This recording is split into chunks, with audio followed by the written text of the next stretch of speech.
आज मी बनवलेला आहे मस्त गार्लिक एग फ्राय आणि हे भयंकर टेस्टी लागतं. त्यामुळे तुम्हीही एकदा नक्की बनवून पहा. गार्लिक एग फ्राय बनवण्यासाठी मी खलबत्त्यामध्ये 1 चमचा लाल तिखट, खूप सारा लसूण टाकला, 1 चमचा जिरे टाकलं आणि ते सगळं बारीक करून घेतलं.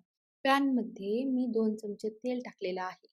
मी काही अंडी उकडून घेतलेली आहेत आणि नंतर सोलून ते मध्ये कट करून घेतलेली आहेत. आता ती कट केलेली अंडी आपल्याला पॅनमध्ये ठेवायची आहेत आणि दोन्ही साईडनी आपल्याला छान परतून घ्यायची आहेत. त्यासाठी मी त्याच्यावरती थोडीशी हळद टाकली आणि त्याच्यावरती झाकण ठेवलं. 1 ते 2 मिनिटासाठी परतून घेतल्यानंतर झाकण काढलं. आता मी याच्यामध्ये फक्त हळदच टाकली होती, पण हे इतकं लाल कसं झालं आहे हे मला समजलेलं नाहीये. पण जर कुणाला माहीत असेल तर प्लीज मला कमेंट करून सांगा. त्यानंतर अंडी पलटी करून घेतली आणि दुसऱ्या साईडनीही 2 मिनिटासाठी फ्राय करून घेतली.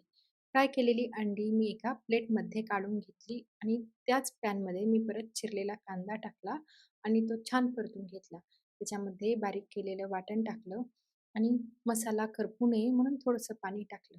वाटण व्यवस्थित परतून घेतलं. त्याच्यामध्ये चवीसाठी मीठ टाकलं आणि परत एकदा झाकण ठेवून थोडंसं ते तेल सुटेपर्यंत परतून घेतलं. त्यामध्ये ही फ्राय केलेली अंडी ठेवली आणि सगळ्या अंड्यांना मसाला लावून घेतला आणि त्याच्यामध्ये चिरलेली कोथिंबीर टाकली आणि आपलं मस्त गार्लिक एग फ्राय तयार झालं.